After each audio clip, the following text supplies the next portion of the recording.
What exactly is OJ Simpson in prison for? He's in prison for 11 charges that stem from a failed robbery in Las Vegas. Basically, he and some other guys tried to raid a hotel room where two collectors were staying. OJ believed his stuff was there, stuff that was wrongfully taken from him. The collectors said no. Whose stuff it was is irrelevant for purposes of the law because he went in there with other guys. They had guns. They basically held up the two guys in the hotel room on threat of force. So it was also captured on cameras. You know, like in any hotel, it's not exactly a smart place to try to get something because the cameras everywhere. And then some of the other guys he was with talked to police. They all basically pinned it on OJ. So he got over 30 years in prison for essentially kind of a foolish robbery. Yeah. So with that in mind, if this were any other person, right? Any other person, he's not in jail right now, correct?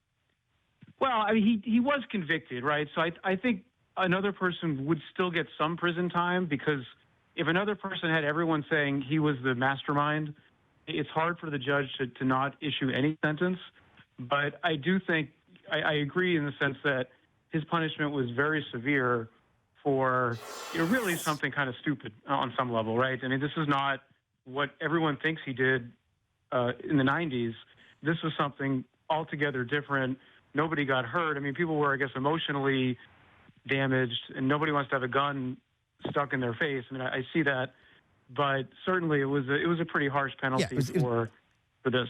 Okay, so in order to get out of jail, what has to happen? How does the process work? Basically, he has already been granted parole for some of the charges, and that was back in 2013. He went before a parole board in Nevada. There's a video of it. It was about a 15-minute hearing. They go through different factors. There are 11 factors under Nevada law where basically if you're an inmate and you're up for parole, the parole board looks at 11 factors and they have a scoring sheet. He did really well under the system because, for instance, he's old. Being old is a factor in the sense that you're less likely to commit another crime if you're already relatively old. Age of first arrest. He was 46 when he was first arrested. That's considered a good thing.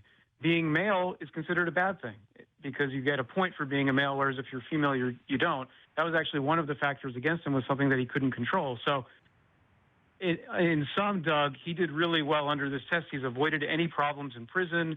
He's been sort of a referee for sports games, jail yard sports. He's been, you could say, the model prisoner based on everything we know.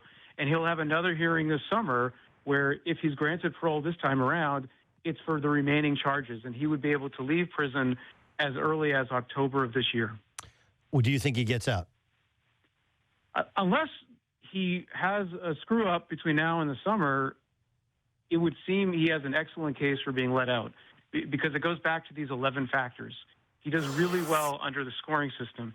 And a lot of people may say, well, wait a second, what about the fact that he was found liable for wrongful death for Nicole Brown Simpson and Ronald Goldman? What about the fact that everyone thinks he murdered those two people? That's not a factor. That's not part of the rubric. And I think it's probably frustrating for some who think that he's a murderer, but that's not part of the analysis. And the parole board commissioners, it's going to be recorded. Their reputations are going to be impacted by this. They're not going to bring in other stuff that's not technically relevant to their decision. Have we ever seen a case like this? I don't think so. I mean, this was a bizarre case where you could say he got away with it the first time, and then the second time he got a very harsh punishment. Maybe it was, you could say, something of a makeup call. I don't know. But this is a pretty unusual scenario where he's in prison for something that people really don't care about, right? This crazy robbery in a Vegas hotel. Everyone cares about him for something that he's not in prison for. Yeah, he's in prison for attempting to steal his own stuff. Like that you can't make make that, getting caught stealing his own stuff. I know there are other parts to it, but that's essentially what happened. This is like an Al Capone thing though, right? Where you couldn't get him on one, so you couldn't get him on murder, so you got him on racketeering. This is kind of a Capone.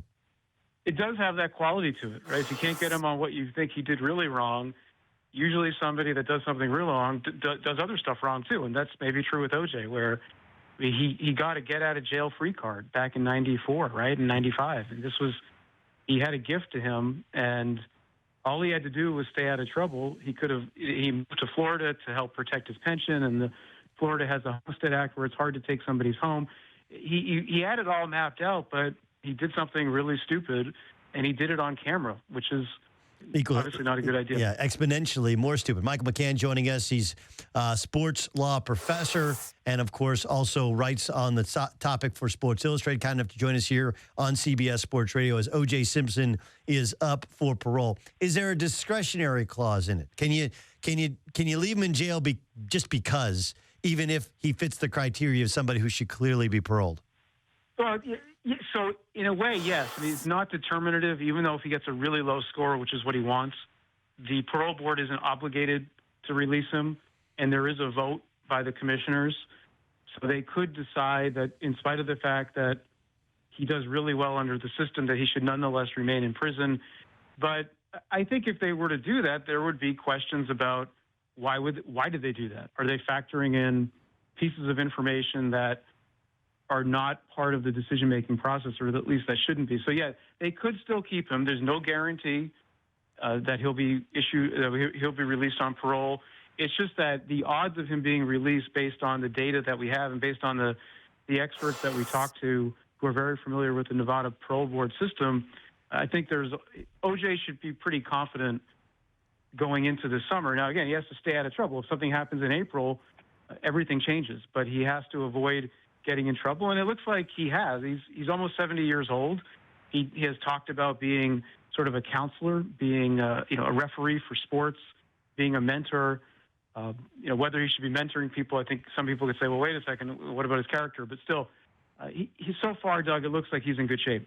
It's Doug Gottlieb Show, CBS Sports Radio. Mike McCann joining us, sports law writer and professor from Sports Illustrated. Okay, wait, so I understand that he's done kind of all these right things, and I understand they could, in fact, release him, and there is some sort of discretionary because I said so. But kind of at the end of the day, do you think he'll be safe if he's let out? Like, I guess that's like, and can he leave the state of Nevada? If he's on probation in Nevada, can he then go back to Florida? Does he have to stay in Nevada? He's going to have to. He could leave with permission.